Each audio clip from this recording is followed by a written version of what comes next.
ഒരുപാട് ജനം തടിച്ചു കൂടുമ്പോൾ നിങ്ങൾ വിചാരിക്കരുത് അവിടെ എന്തോ ഇപ്പത്തെ കൃപാസനം എന്നും പറഞ്ഞുകൊണ്ട് ഉണ്ട്. എല്ലാവരും ഉടമ്പടി എടുക്കുമ്പോൾ എന്റെ പൊന്നു സഹോദരങ്ങളെ, നിങ്ങൾ ഉടമ്പടി എടുത്തത് മാമോദീസായില്ല. ഇനി പിന്നെ അതിന്റെ മേളിൽ കയറി എന്ത് ഉടമ്പടിയുടെ കാര്യമാണ് നിങ്ങൾ ഈ പറയുന്നത്? ഉടമ്പടി എടുക്കാനോട് എന്റെ അച്ഛാ ഉടമ്പടി എടുത്ത് അതങ്ങോട്ട് ചെയ്താൽ എല്ലാം സാധിക്കും. അത് കഴിഞ്ഞ് ആ പത്രവും കൂടെ വീട്ടിൽ കൊണ്ടുവന്നാൽ ഈ കഷത്തി വെച്ചുകൊണ്ട് ഭയങ്കര അത്ഭുതങ്ങളാണ്. എനിക്കറിയാം ഇത് നിങ്ങളിൽ പലർക്കും എന്നെ ഇഷ്ടപ്പെടുന്നില്ല എന്ന് എനിക്കറിയാം. എന്നാ ചെയ്യാനാ? ഇഷ്ടപ്പെടാതിരുന്നിട്ട് ഒരു കാര്യം. കർത്താവ് ചോദിച്ചാൽ പണ്ട് പറഞ്ഞപ്പോഴും പുള്ളി ആർക്കും ഇഷ്ടപ്പെട്ടില്ല. അവസാനം ചിലരെ എറിയാൻ കല്ലുകൾ എടുത്തു എന്ന് പറഞ്ഞു. അവൻ അവിടെ നിന്ന് രക്ഷപ്പെട്ടു. ഞാൻ ഓടി രക്ഷപ്പെട്ടു, അത്രേ ഉള്ളൂ. എന്തിനാണ് ഈ ധ്യാന കേന്ദ്രങ്ങളിലേക്കും ധ്യാനത്തിനും ഒക്കെ ഇത്രയധികം പബ്ലിസിറ്റി? ഏതെങ്കിലും ഒരു പള്ളിയിലെ തിരുനാൾ വന്നാൽ, യൂദാസ്ലിയുടെ തിരുനാൾ, ആ സമയത്ത് ലോക്കൽ ചാനലിലെ TV ഓണാക്കാൻ പറ്റത്തില്ല. മുഴുവൻ സമയം എഴുതി കാണിച്ചുകൊണ്ടിരിക്കും. ഇപ്പോൾ ഇന്നയാൾ കുർബാന ചൊല്ലിക്കൊണ്ടിരിക്കുന്നു, ഇപ്പോൾ ഇന്നയാൾ കുർബാന ചെല്ലും, ഇന്ന് ഇത്രയധികം ആളുകൾ വന്നിട്ടുണ്ട്, നാളെ ഇത്രയധികം ആളുകൾ വരുമെന്ന് പ്രതീക്ഷിക്കുന്നു, നാളെ കുർബാന ചെല്ലുന്ന ഇന്നയാളാണ്. ഇതെല്ലാം പറഞ്ഞ് ആകർഷിക്കുകയാണ്. ഒരു തരത്തിൽ മാർക്കറ്റിംഗ് നടത്തുകയാണ്. ഒരു തരത്തിൽ കർത്താവ് ഈശോ മിശിഹായെ വിറ്റ് കാശാക്കുന്നവരായി നമ്മൾ അധപ്പതിച്ചു. അതിന് കൂട്ടുനിൽക്കുന്നവരുമായി നമ്മൾ ഓരോരുത്തരും. കർത്താവിനെ വിറ്റ് കാശാക്കരുത്. ചതിയാണ് ചെയ്യുന്നത്. സഭ, മിശിഹാ തമ്പുരാൻ സഭ തുടങ്ങിയത് അല്ലെങ്കിൽ സഭ സ്ഥാപിച്ചത് അതിനല്ല. വിശ്വാസത്തിൽ നീതിപൂർവം നിലകൊള്ളുന്ന ഒരു സമൂഹത്തെയാണ് അവിടുന്ന് നിർമ്മിച്ചത്. അവിടെ നിന്ന് അത് വഴിതെറ്റി ഓരോരുത്തരും ഓരോ ആശയങ്ങൾ പഠിപ്പിക്കുന്നവരായി. ഞാൻ ഈ പഠിപ്പിക്കുന്ന തെറ്റാണോ എന്ന് നിങ്ങൾ ശരിയായ രീതി വിശുദ്ധ ഗ്രന്ഥം വായിച്ചു നോക്ക്. എന്നിട്ട് നിങ്ങൾ എന്നെ വെല്ലുവിളിക്കുക ഞാൻ ഈ പറഞ്ഞ തെറ്റാണെങ്കിൽ. LKG പഠിക്കുന്ന ഒരു കുട്ടിയെ പോലെ ആകരുത് നമ്മൾ വലുതായി കഴിയുമ്പോൾ. വിശ്വാസത്തിന്റെ കാര്യത്തിൽ നമ്മൾ ഇപ്പോഴും പലപ്പോഴും ഞാൻ ചിന്തിക്കാറുണ്ട്, ഇപ്പൊ LKG പിള്ളേരെക്കാളും കഷ്ടമാണ് നമ്മൾ. ആ പെരിഫറൽ തൊലിപ്പുറത്തുള്ള കാര്യങ്ങളൊക്കെ മതി നമുക്ക്. തൊലിപ്പുറത്തുള്ള കുളിര് വരുമ്പോൾ പരിശുദ്ധാത്മാവ് വന്നു, ഒന്ന് ചാടി മറിഞ്ഞ് ഒന്ന് റെസ്റ്റ് ചെയ്യുമ്പോഴത്തേനും ഒരു ആശ്വാസം കിട്ടുമ്പോഴത്തേക്കിന് ഒരു ചെറിയ തലവേദന വന്നപ്പോൾ ദൈവം എന്നെ സ്പർശിച്ചു. കിടന്ന് ബഹളം വെച്ച് ഒച്ച വെച്ച് പ്രാർത്ഥിച്ചപ്പോൾ നാക്ക് കുഴഞ്ഞു പോയപ്പോൾ വേറെന്തോ ശബ്ദം പുറത്തേക്ക് വന്നു, ഉടനെ ഭാഷാവരം കിട്ടി. നമ്മുടെ പ്രശ്നം എന്നാന്നറിയാം, നമ്മുടെ വേദനകൾക്കൊരു പരിഹാരം, ദുഃഖങ്ങൾക്കൊരു പരിഹാരം. എനിക്കുള്ള വേദന പോലെ എല്ലാവരും ഇത് തന്നെ പറയുന്നത്. എന്റെ അച്ഛാ ഞാൻ അനുഭവിക്കുന്ന വേദന അത് ഞാൻ ആരോടാ പറയേണ്ടത് എന്നും പറഞ്ഞാണ് എല്ലാവരും നടക്കുന്നത്. 10-70 വയസ്സുള്ള ഒരു അമ്മച്ചി ഒരു ദിവസം വന്നിട്ട് വാതിക്കെ മുട്ടി. ഞാൻ വാതിൽ പറഞ്ഞു, അമ്മച്ചി എന്നാ അമ്മച്ചി? എനിക്ക് അച്ഛനോട് സംസാരിക്കണം. ഞാൻ പറഞ്ഞു ഞാൻ സംസാരിച്ചു. എൻ്റെ അച്ഛൻ എൻ്റെ വീട്ടിൽ ഒരു മരുമകളുണ്ട്, എൻ്റെ മോൻ മരിച്ചു പോയതാണ്, അവൾ വിധവയാണ്, അവൾക്ക് 3 പിള്ളേരുമുണ്ട്. അവൾ എന്നോട് മിണ്ടത്തില്ല. അവൾ നാക്കെടുത്ത് വളച്ച തെറിയേ പറയുള്ളൂ, മുഴുവൻ തെറിയാണ് പറയുന്നത് എപ്പോഴും എന്നൊക്കെ പറഞ്ഞ് എന്നോട് ഭയങ്കര ഡയലോഗ്. അപ്പൊ ഞാൻ പറഞ്ഞു അമ്മച്ചി തിരിച്ചു തരും. എൻ്റെ അച്ഛൻ ഞാനും എൻ്റെ കുടുംബത്തെ ഒരു തെറി പറയാതെ വന്ന മനുഷ്യരെ, പക്ഷെ ഞാനും ഇപ്പൊ പറയാൻ തുടങ്ങി. പിന്നെ എങ്ങനെ അവള് പറയാതിരിക്കും? അപ്പൊ അത് പറഞ്ഞപ്പോഴത്തേക്കിന് അമ്മച്ചി ഇനി തെറി പറയണമെന്ന് പറഞ്ഞപ്പോൾ അമ്മച്ചി അത് സമ്മതിക്കത്തില്ല. ഞാൻ പറയുന്ന ചെറിയ തെറിയ, അവൾ അതിലും വലിയ തെറിയാ പറയുന്നത്. എൻ്റെ അമ്മച്ചി തെറിക്കാത്ത വലുതും ചെറുതും ഒന്നുമില്ല. ഇഷ്ടമില്ലാതെ നമ്മൾ പറയുന്ന എല്ലാ വാക്കും തെറിയ. ഇഷ്ടമില്ലാതെ നമ്മൾ പറയുന്ന മാടപ്രാവയെന്ന് ഇഷ്ടമില്ലാതെ വിളിച്ചാൽ അത് തെറിയ. പട്ടിന്ന് തന്നെ വിളിക്കണം നിർബന്ധമൊന്നുമില്ല. അപ്പൊ അമ്മച്ചി ഒരിക്കലും സമ്മതിക്കത്തില്ല. അമ്മച്ചിയുടെ തെറ്റ് അമ്മച്ചി അംഗീകരിക്കാൻ ബുദ്ധിമുട്ടാണ്. മകള് ശരിയല്ല, മരുമോള് ശരിയല്ല. എന്റെ പൊന്നമ്മച്ചി ആ കൊച്ചിന്റെ കെട്ടിയവൻ മരിച്ചുപോയി, അമ്മയുടെ മോൻ തന്നെയല്ലേ അത് മരിച്ചും പോയി. ഈ 3-4 പിള്ളേരെ നിങ്ങൾ വളർത്തി, ഇതിന്റെ ഇടയിൽ കഷ്ടപ്പാടിന്റെ വെള്ളത്തിന്റെ ഇടയിൽ ഓടുന്നതിന്റെ ഇടയിൽ എന്നാ ചെയ്യാൻ അമ്മച്ചി? ചിലപ്പോൾ രാവിലെ ഒരു ഗ്ലാസ് കട്ടൻ കാപ്പി ഒന്നും എടുത്ത് വെച്ചില്ല എന്ന് പറഞ്ഞ് ഇത്ര കിടന്ന് വെള്ളം വെക്കേണ്ട കാര്യമുണ്ടോ അമ്മച്ചി? അപ്പൊ ഉടനെ തന്നെ അമ്മച്ചി എന്റെ അടുത്തുനിന്ന് ഇറങ്ങിപ്പോയി. നേരെ അടുത്ത ധ്യാന കേന്ദ്രത്തിലേക്ക് പോയെന്നാണ് ഞാൻ കേട്ടത്. ആശ്വാസം അവിടെ കിട്ടി. കാരണം അവർക്ക് കസ്റ്റമേഴ്സിനെ ആവശ്യമുണ്ട്. അതുകൊണ്ട് അവർ ഇവരെ ആശ്വസിപ്പിക്കും, ഇവരെ സുഖിപ്പിക്കും. പലതരം സ്പിരിച്വാലിറ്റി, കഴിഞ്ഞ ദിവസം ആരോമായിട്ട് സംസാരിച്ചിട്ടുണ്ട്.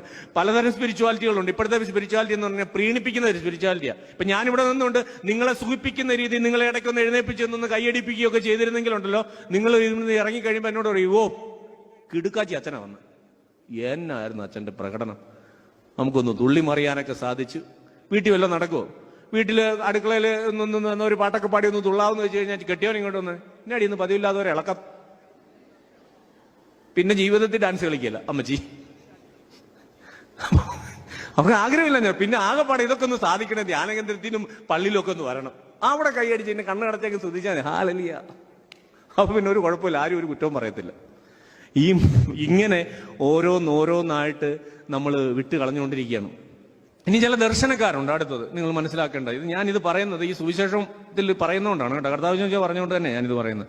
ചില ദർശനക്കാരുണ്ട്. ദർശനം നമ്മളങ്ങോട്ട് ചെല്ലുമ്പോൾ തന്നെ പറയുന്നു കട്ടൻ കാപ്പി കാണുന്നു. കട്ടൻ കാപ്പി കാണുന്നു. അപ്പൊ എന്നോട് പറഞ്ഞ, അപ്പൊ ഞാൻ പറഞ്ഞു കട്ടൻ കാപ്പി കാണുന്നു, നല്ല കാര്യം. ഞാൻ കട്ടൻ കാപ്പി കുടിക്കുന്ന ആളെ, എനിക്ക് കട്ടൻ കാപ്പി ഭയങ്കര ഇഷ്ടമാണെന്ന് പറഞ്ഞു. വേറെ എന്തെങ്കിലും കട്ടൻ കാപ്പിയായിട്ട് ബന്ധപ്പെട്ട് നമ്മൾ കട്ടൻ കാപ്പിയായിട്ട് ബന്ധപ്പെട്ട് എന്ത് സംഭവിക്കാനാണ്? കട്ടൻ കാപ്പി അത്ര തന്നെ. ചൂല് കാണുന്നു, ഫാൻ കാണുന്നു. ഇതൊക്കെ എന്തിനാ പറയുന്നത് നിങ്ങൾക്ക് മനസ്സിലായോ? ഇപ്പൊ സാധാരണ ഒരു കഷ്ടപ്പാടും ബുദ്ധിമുട്ടും പിടിച്ച ഒരു അമ്മച്ചിയോട് പറയാം ഫാൻ കാണുന്നു എന്ന് പറഞ്ഞാൽ അമ്മച്ചി ഉടനെ പെട്ടെന്ന്, അല്ല അമ്മച്ചി അല്ല അച്ഛനെ, പെട്ടെന്ന് അവരുടെ മനസ്സിലേക്ക് ഓടി വരാൻ സാധ്യതയുള്ള 1-2 ചിന്തകൾ ഞാൻ പറയാം. അവർ ഉടനെ പെട്ടെന്ന് എങ്ങാനും ജീവിതത്തിൽ എപ്പോഴെങ്കിലും വീട്ടിലെ ബുദ്ധിമുട്ട് കൊണ്ടോ പ്രയാസം കൊണ്ടോ ആത്മഹത്യ ചെയ്യണമെന്ന് തോന്നിയിട്ടുണ്ടെങ്കിൽ ഈ ഫാൻ കണ്ടപ്പം, ഈ ഫാൻ എന്ന് പറയുന്നത്, അപ്പൊ എനിക്ക് ഈ ഫാനിൽ അങ്ങ് തൂങ്ങിയാലൊന്ന് തോന്നിയിട്ടുണ്ട് അച്ഛാ എന്ന് പറയും. അപ്പൊ ഈ കാര്യം ഉടനെ തന്നെ നമ്മൾ എടുത്തിട്ട് അലക്കും. ഇവര് ചുമ്മാ എറിഞ്ഞതാ. അപ്പൊ നമ്മളിതങ്ങ് പറയും. ഉടനെ തന്നെ അവർ തിരിച്ചടുത്ത മറുപടി, ഇങ്ങോട്ട് കയറി വന്നപ്പോഴേ കർത്താവ് എനിക്ക് എല്ലാം വെളിപ്പെടുത്തി തന്നായിരുന്നു. എന്തോന്ന് വെളിപ്പെടുത്തിയ കാര്യം? വെളിപ്പെടുത്തലുകളും വെളിപാടുകളും ഒക്കെ ഉണ്ട്. അത് മനുഷ്യ നന്മയ്ക്ക് വേണ്ടി ആയിരിക്കണം, അല്ല അവരെ ചൂഷണം ചെയ്യാനാകരുത്. പിന്നെ അടുത്ത വിഷയം കൊച്ചു പിള്ളേരോടും ഒക്കെ ആയിട്ടുള്ള ഒരു 10-14 വയസ്സ് കഴിഞ്ഞുള്ള ആൺപിള്ളാരോടും പെൺപിള്ളാരോടും ഒക്കെ ചോദിക്കുന്ന അടുത്ത ചോദ്യം, കൂട്ടുകാരുണ്ടോ? ചോദ്യം എങ്ങോട്ടാ പോകുന്നത് നമുക്ക് മനസ്സിലാവും, എനിക്ക് മനസ്സിലാവും, നിങ്ങൾക്ക് എനിക്കറിയത്തില്ല. കൂട്ടുകാരുണ്ടോ? കാരണം പ്രാർത്ഥന ആരൂപി ചൈതന്യത്തിൽ പോയിരിക്കുന്നതുകൊണ്ട് നമുക്ക് പിടികിട്ടത്തില്ലേ. അപ്പൊ കൂട്ടുകാരുണ്ടോ? കൂട്ടുകാരുണ്ട്. ഉണ്ടെന്ന് നമ്മൾ പറയുകയാണ്. അടുത്ത ചോദ്യം, ആണാണോ പെണ്ണാണോ കൂടുതൽ കൂട്ടുകാർ? നമ്മുടെ ആണുങ്ങളും ഉണ്ട് പെണ്ണുങ്ങളും ഉണ്ട്. പെണ്ണുങ്ങളും ഒക്കെ ആയിട്ടുള്ള ബന്ധം, ആണുങ്ങളുമായിട്ട് ബന്ധമൊന്നുമില്ലേ? പെണ്ണുങ്ങളുമായിട്ടുള്ള ബന്ധം അതെടുത്ത് ചോദിക്കും. പെണ്ണുങ്ങളും ഒക്കെ ആയിട്ടുള്ള നിങ്ങളുടെ ബന്ധം. അപ്പൊ അവിടെ നോർമലായിട്ട് നമ്മുടെ ആൺപിള്ളാരല്ലേ, അല്ലെങ്കിൽ നമ്മുടെ പെൺപിള്ളാരല്ലേ, അവർ പറയും എനിക്ക് ആ ചേട്ടനെ ഇഷ്ടമായിരുന്നു, ആ കൊച്ചിനെ ഇഷ്ടമായിരുന്നു, അവനൊരു ഇത് എന്നെ കെട്ടിപ്പിടിച്ചിട്ടുണ്ട്, അവനൊരു ഉമ്മ തന്നിട്ടുണ്ട് എന്നൊക്കെ എല്ലാം വിളിച്ചു പറയും. കണ്ടോ, ശരീരത്തെ നശിപ്പിച്ചിരിക്കുന്നു, മ്ലേച്ഛമാക്കിയിരിക്കുന്നു, നീ നശിച്ചവളായിരിക്കുന്നു, കഴിഞ്ഞു. പിന്നെ ആ കൊച്ചൻ ജീവിതകാലം മുഴുവൻ വട്ടനായിട്ട് നടക്കും. പിന്നെ അവന് ജീവിതത്തിൽ ഏതെങ്കിലും ഒരു കൂട്ടുകാരിയോ ആരെങ്കിലും വന്ന് അവന്റെ കയ്യെ പിടിച്ചാൽ പോലും അവനാകപ്പാടെ പേടിയാ, ദൈവമേ വീണ്ടും ശരീരം മുഴുവൻ നശിച്ചിരിക്കുന്നു. ഇത് തന്നെയാണ് നിങ്ങൾ ചിന്തിച്ചു നോക്ക്. ഇപ്പം നിങ്ങൾ അപ്പന്മാരിൽ എത്ര പേരും നിങ്ങളുടെ പെമ്മക്കളെ ഒന്ന് തലോടിയിട്ടുണ്ട്? തലോടാൻ പറ്റുമോ? പോസ്കോ എന്ന് വേണ്ട 100,000 കേസുകളാണ്. അപ്പന് പോലും സ്വന്തം കൊച്ചിനെ തൊടാൻ പറ്റാത്ത അവസ്ഥയിലേക്ക് എത്തിച്ചില്ല നമ്മുടെ സമൂഹം. പറഞ്ഞു നിങ്ങൾ അമ്മമാര് ഓക്കെ, അമ്മമാര് പിന്നെ ഇടയ്ക്കൊക്കെ മോനെ നോക്കി ചക്കരെ കൂട്ടാന്നൊക്കെ പറഞ്ഞ് തലോടുകയൊക്കെ ചെയ്യും. പക്ഷെ അപ്പന്മാരൊന്നും ചെയ്യത്തില്ലേ. ഇതുങ്ങൾക്ക് ആഗ്രഹമില്ലാഞ്ഞിട്ടൊന്നുമല്ല, ആഗ്രഹമൊക്കെ ഉണ്ട്. എന്റെ കൊച്ചിനെ, എന്റെ പെൺകൊച്ചിനെ, എന്റെ ആൺകൊച്ചിനെ ഒക്കെ ഒന്ന് തലോടണമെന്നും അവരെ കൊണ്ട് അവരോട് കൂടെ വർത്താനം പറഞ്ഞിരിക്കണം. പക്ഷെ നമുക്കെല്ലാം പേടിയാ. അപ്പന്മാരെ എങ്ങനെ ദൂരേക്ക് മാറ്റി നിർത്തിയിരിക്കുക. നിങ്ങൾ അവിടെ ഇരുന്നു, നിങ്ങൾ ഞങ്ങളുടെ കാര്യത്തിലൊന്നും ഇടപെടണ്ട. ചോദിക്കും, നിങ്ങൾ പറ, നിങ്ങൾ നല്ലൊരു ശതമാനം ആളുകൾ, നിങ്ങൾക്ക് എല്ലാവർക്കും തന്നെ നിങ്ങളുടെ മക്കളെയൊക്കെ ഒന്ന് തലോടണമെന്നും സ്നേഹിക്കണമെന്നും അവരെ നമുക്കൊരു ഉമ്മ തരണമെന്നും ഒക്കെ ആഗ്രഹമില്ലേ? ഇതെങ്ങനെയാന്ന് പാവമാന്ന്? കാരണം ഇങ്ങനെ ശീലിപ്പിച്ചത് കൊണ്ട് വിശുദ്ധമായ മനസ്സോടുകൂടി നമ്മൾ ഒരാളെ സ്പർശിച്ചാലും അതിന് മറ്റേ അർത്ഥത്തിലേക്ക് പോകും. കാരണം നമ്മുടെ കുഞ്ഞുങ്ങൾ അങ്ങനെ ഇപ്പൊ പഠിക്കുന്നത്. അവരെ സ്കൂളിൽ ചെല്ലുമ്പോഴേ നിങ്ങൾ അവിടെ സ്പർശിക്കും ഇവിടെ സ്പർശിക്കുന്ന എല്ലാം പാവം, അല്ല അത് തെറ്റ്, ശരിയല്ല, അങ്ങനെ ശരിയല്ലാത്ത സ്പർശനങ്ങളാണ്. അപ്പൊ ഗതികേടിന് അപ്പനെങ്ങാനും ഒന്ന് തലോടിപ്പോയി ഉടനെ കൊച്ചിന്റെ മനസ്സിൽ മറ്റേ ചിന്തയാണ്. നമ്മളെപ്പറ്റി പറയും, പ്രതികരണശേഷി നഷ്ടപ്പെട്ട ഒരു സമൂഹമായി ക്രിസ്ത്യാനികൾ മാറിയിരിക്കുന്നു, അവർക്ക് ഐക്യമില്ല. എന്തിന്റെ ഐക്യത്തിന്റെ കാര്യം പറയുന്നത്? നാട്ടുകാർ നമ്മളെപ്പറ്റി മോശം പറയുമ്പോഴാണ് നമ്മൾ ഐക്യത്തിൽ നിൽക്കണമെന്ന് പറയുന്നത്. മോശം പറയട്ടെന്നേ. ഞാനും നിങ്ങളും വിളിക്കപ്പെട്ടിരിക്കുന്നത് മോശം നമ്മളെപ്പറ്റി പറയണം. ആളുകൾ നമ്മളെ കല്ലെറിയണം. കുഞ്ഞുങ്ങളെ കൊന്ന് തിന്നുന്നവരായിരുന്നു ആദിമസഭയിലുള്ളവരുന്നവരെ ആളുകൾ പറഞ്ഞിരുന്നത്. അവന്മാർ ഗുഹയ്ക്കുള്ളിൽ കൂടി പാത്തിരുന്ന് കുർബാന അർപ്പിക്കുന്നത്, ബലിയർപ്പിക്കുന്നത് ശിശുക്കളെ കൊന്ന് തിന്നാനായിരുന്നു എന്ന് പറഞ്ഞിട്ടുണ്ട് നമുക്കെതിരെ. അങ്ങനെ ഒരുപാട് അവിഖ്യാതികൾ അവന്മാർ ഇമ്മോറൽ ആയിട്ടുള്ള ജീവിതം അതിനകത്ത് നടത്തിക്കൊണ്ടിരിക്കുന്നതെന്ന് പറഞ്ഞിട്ടുണ്ട്. അപ്പൊ ഇതുപോലെയൊക്കെയുള്ള കാര്യങ്ങൾ പറഞ്ഞിട്ടുണ്ട്. അതുകൊണ്ട് ഒരു കന്യാസ്ത്രീയെ, ഒരച്ഛനെയൊക്കെ കുറ്റം പറയുമ്പോഴത്തേനും ഓടി വരുവിൻ, സംഘടിക്കുവിൻ, നമുക്ക് സമരം ചെയ്യാൻ പോകണ്ട. എന്താ സമരം ചെയ്യാൻ?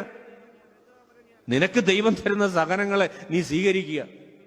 എന്നിട്ട് അന്തസ്സായിട്ട് അവരോട് പറയണം, സഭ പാപികളുടേതാണ്, പാപികളെ സംരക്ഷിക്കും സഭ. കാരണം കർത്താവ് യേശു മിശിഹാ തന്റെ മനുഷ്യനായിട്ട് അവതരിച്ച് ഭൂമിയിലായ ജീവിതത്തിൽ കാലം മുഴുവൻ അവൻ പാപികളുടെ കൂടെയായിരുന്നു. ചുങ്കക്കാരുടെയും വേശികളുടെയും കൊള്ളുകലാത്തവരുടെയും ഒക്കെ കൂടെയായിരുന്നു, കുഷ്ഠരോഗികളുടെയും കൂടെയും. സമൂഹത്തിന് അന്ന് വേണ്ടാന്ന് പറഞ്ഞ് പുറന്തള്ളിയവരുടെ കൂടെ തന്നെയായിരുന്നു. അതേന്നേ. അതുകൊണ്ട് തന്നെ ആ സഭ സംരക്ഷിക്കും എന്ന് തന്നെ പറയാൻ, അല്ലാണ്ട് ഉടനെ തന്നെ മുറവിളി കൂട്ടാനും ബഹളം വെക്കാനും ഇതിന്റെ എല്ലാം തെളിവെടുക്കാനും ഒന്നും പോകേണ്ട ഒരു കാര്യമില്ല. പോയിട്ട് വലിയ കാര്യമൊന്നുമില്ല, വെറുതെ സമയം കളയാന്നേ ഉള്ളൂ. അല്ലെങ്കിൽ ഏതെങ്കിലും ഒരുത്തന്നെ എവിടെയെങ്കിലും ഇരിക്കുന്ന ഡാവിഞ്ചി ആരാണ്ട് വരച്ച് ഏതാണ്ട് ഒരു പടത്തിന്റെ ഒരു മോഡലിൽ വേറെ രണ്ടുപേരെ ഫോട്ടോ വെച്ചു ഇവിടെ കിടന്ന് സമരം നടത്തൽ ഓടിയും ബഹളം എന്തിനാവശ്യത്തിന് എനിക്കൊരു പടി കണ്ടില്ല. അയാൾ ആരാണ്ട് മോഡലിനെയൊക്കെ വെച്ച് കർത്താവ് യേശു എങ്ങനെയായിരുന്നു നിങ്ങളോട് ആരാ പറഞ്ഞേ? നമ്മുടെ എല്ലാം ഏതായാലും അതിനകത്ത് വേറൊരു സത്യമുണ്ട്. ഇതെന്നാന്നറിയാവോ? ഈ പടം മിക്കവാറും എല്ലാ വീടുകളിലും ഉണ്ട്. ഊട്ടുമുറിയിലൊക്കെ വെച്ചിരിക്കുന്ന ഒരു പടമാണ്. ഈ പടം കണ്ടു കഴിയുമ്പോഴത്തേക്കിന് ഈ പടത്തെ വികലമാക്കി ഒരുത്തൻ കാണിച്ചു എന്ന് പറഞ്ഞ് നമ്മുടെ കൊങ്ങു ബഹളം വരിക. എന്താണെന്നറിയ പ്രശ്നം? ഞാൻ ഈ പടത്തിൽ ആശ്രയിക്കുന്നത്, ഈ പടത്തിൽ കാണുന്ന രൂപമാണ് ഈശോ എന്ന് വിചാരിച്ച നമ്മുടെ വിചാരം. നിന്റെ ഹൃദയത്തിൽ ഈശോ ജീവിക്കുന്നത്. അതുകൊണ്ടാണ് ഞാൻ മുമ്പേ പറഞ്ഞത്, വിശുദ്ധ കുർബാനയിൽ വന്ന് സംബന്ധിച്ച് ഈശോ മിശിഹായുടെ തിരുശരീരവും തിരുരക്തവും സ്വീകരിച്ച നിനക്ക് അറിയത്തില്ല എന്റെ ഉള്ളിൽ ഈശോ വസിക്കുന്നുണ്ടെന്ന്. ഞാൻ അവിടെ ഇവിടെ തപ്പി നടക്കുക. അല്ല, കുർബാന കഴിയുമ്പോഴത്തേന് അരുളിക്ക എഴുന്നള്ളിച്ച് വെച്ച് അതേലേക്ക് നോക്കിയിരിക്കും. കർത്താവേ യേശുവേ. ചിലരൊന്ന് ടി വിയിൽ ഇന്നാളൊരു വീട്ടിൽ ചെന്നപ്പോൾ ആരാധന, ശാലോം ടി വിക്കകത്ത് കണ്ട് ആരാധന നടക്കുക. അപ്പൊ ആ അരുളിക്ക ഇങ്ങനെ സൂം ചെയ്ത് കാണിച്ച ഉടനെ തന്നെ ഒരു അമ്മച്ചി ഓടിപ്പോയി തൊട്ട് കൊടുത്തു. ഭാഗ്യത്തിന് കറണ്ട് അടിച്ചില്ല.